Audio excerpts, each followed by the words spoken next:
सभी ग्रंथों में से श्रीमद् भगवद गीता को सबसे महत्वपूर्ण माना जाता है क्योंकि इसमें व्यक्ति के जीवन का सार है और इसमें महाभारत काल से लेकर द्वापर में कृष्ण की सभी लीलाओं का वर्णन किया गया है। इसकी रचना महर्षि वेदव्यास ने की थी। भगवद गीता पूर्णतः अर्जुन और उनके सारथी श्री कृष्ण के बीच हुए संवाद पर आधारित पुस्तक है। दोस्तों, आज मैं आपको बुद्धिमान बनने का उपाय और बुद्धिमान लोगों की लक्षण बताने जा रहा हूं, जो श्री कृष्ण भगवान द्वारा गीता में दिया गया एक मोटिवेशनल स्पीच है। मेरे प्यारे दोस्तों, जैसा कि हम सभी जानते हैं, भगवान श्री कृष्ण ने महाभारत के कुरुक्षेत्र युद्ध में अर्जुन के मन की उलझना दूर करने के लिए अर्जुन को भगवद गीता का उपदेश दिया था। इस ग्रंथ में वे हमें बुद्धिमान बनने के उपाय और मार्ग बताते हैं जो आज हम सुनने वाले हैं। श्री कृष्ण कहते हैं, सबसे पहला उपाय है समझदारी। हमें बुद्धिमान बनने के लिए हमें अपने अंदर की बुद्धि का उपयोग करना होगा। हमें बिना जांचे पड़ताल किए कोई भी निर्णय नहीं लेना चाहिए। बुद्धिमान व्यक्ति हमेशा सभी पक्षों को विचार करता है और समझदारी से निर्णय लेता है। दोस्तों, एक ब्रह्मज्ञानी इंसान हमेशा समझदार होता है। वह अपने विचारों को विश्लेषण करता है और जीवन के मामूली मुद्दों को समझने में सक्षम होता है।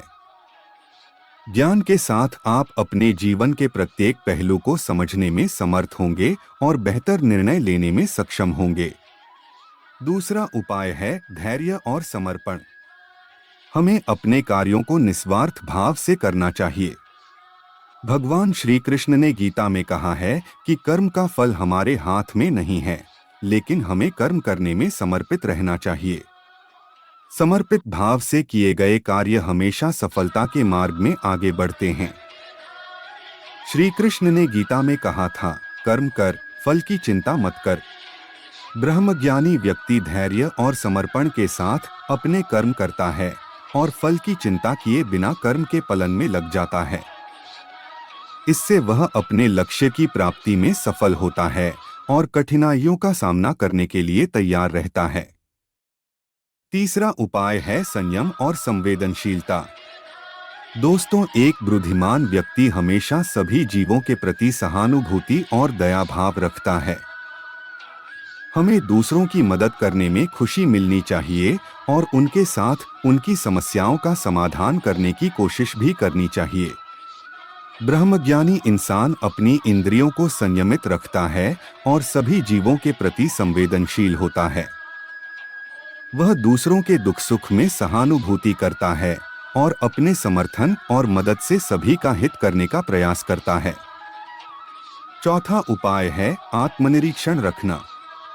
दोस्तों, बुद्धिमान व्यक्ति हमेशा कभी भी अपने वश में नहीं होता, बल्कि वह अपने मन को वश में करता है। इसीलिए हमें अपनी इच्छाओं और कामनाओं को नियंत्रित करना चाहिए और संयमी रहना चाहिए।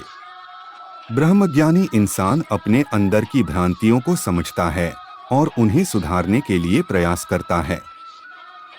वह स्वयं से सच्चाई का सामना करता है और उसे बदलने के लिए तत्पर रहता है। यह आत्मविश्वास और स्वयं सुधार उसे बुद्धिमान बनाता है। आखिरी उपाय है ईमानदारी, भक्ति और निष्काम कर्म। दोस्तों, बुद्धिमान व्यक्ति हमेशा सत्य और ईमानदार रहता है। हमें खुद को और दूसरों को धोखा नहीं देना चाहिए। दोस्तों, ईमानदारी से जीवन जीने से हमारे जीवन में सफलता और संतुष्टि आती है। आखिरी सिद्धांत है भक्ति और निष्काम कर्म। श्री कृष्ण ने अर्जुन से कहा था, भगवान के नाम में कर्म करो। ब्रह्मज्ञानी इंसान अपने जीवन को भगवान के सेवा में समर्पित करता है और निष्काम कर्म के माध्यम से जीवन में सफलता प्राप्त करता है। भक्ति और निष्काम कर्म उसकी प्रेरणा बनती हैं और उसे आगे बढ़ने में मदद करती हैं।